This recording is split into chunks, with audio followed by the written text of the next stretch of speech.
Országgyűlés viszont válaszra megadom a szót Gögöl Zoltán képviselőnek. Államtitkár úr, sajnálkoztam, őt nem az árusok viselik, hanem a vevők, de azért ezt majd tisztáz önmagába. Tehát én nem sértettem meg senkit, azt gondolom. Államtitkár úr, 200 millió forintból rendkívül jó logisztikát lehetett volna csinálni vidéken.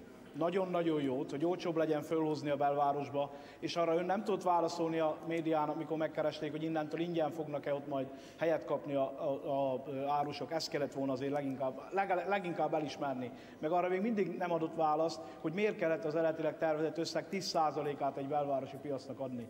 De ha már összefutottunk államtitkar, akkor mondja már meg, miért titkolóznak nemzeti földalapkezelő vezetőinek az ügyében. Elküldték a nemzeti földalapkezelő vezetőjét, vagy sem?